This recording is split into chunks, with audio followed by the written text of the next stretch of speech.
আমরা এখানে অনলিমি করে দিব। ভিউয়ার্স আজকের ভিডিওতে দেখাবো যে এই যে দেখতে পাচ্ছেন ফলোয়ার 365 জন ফলোয়ার এবং 45 জন ফলোয়িং, এরকম যে আপনার পেজে আপনি কাকে কাকে ফলো করছেন বা কতজনকে ফলো করছেন এইটা যাতে অন্য কেউ দেখতে না পারে, মানে আপনার ফলোয়ার যেগুলো আছে সেগুলো শুধুমাত্র দেখতে পারবে, আপনি যাদেরকে ফলো করছেন সেগুলো কেউ দেখতে পারবে না। এটা কিভাবে করবেন সেটা দেখাবো। এটা করার জন্য আপনার প্রফেশনাল ড্যাশবোর্ড ওপেন করবেন। অবশ্যই আপনার প্রফেশনাল মোড আগে অন থাকতে হবে। প্রফেশনাল ড্যাশবোর্ড অন করার পর এরপর নিচের দিকে একেবারে চলে যাবেন, তারপর সেটিংস অপশনে ক্লিক করবেন। সেটিংসে ক্লিক করার পর বন্ধুরা এখানে পেয়ে যাবেন ডিফল্ট অডিয়েন্স সেটিংস, এই অপশনে একটা ক্লিক করবেন।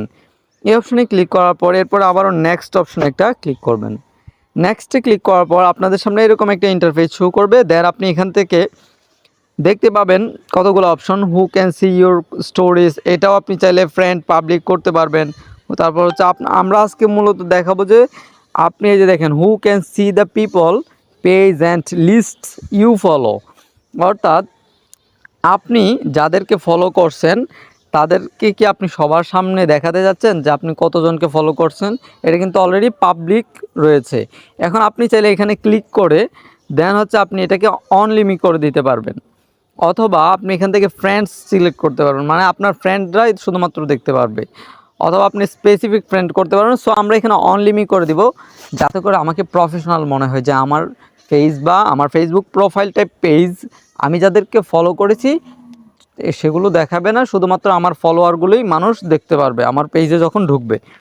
সো এটা করার পর এখান থেকে সেভ অপশানে একটা ক্লিক করবেন, দেন ডানে ক্লিক করবেন, ব্যাস ডান।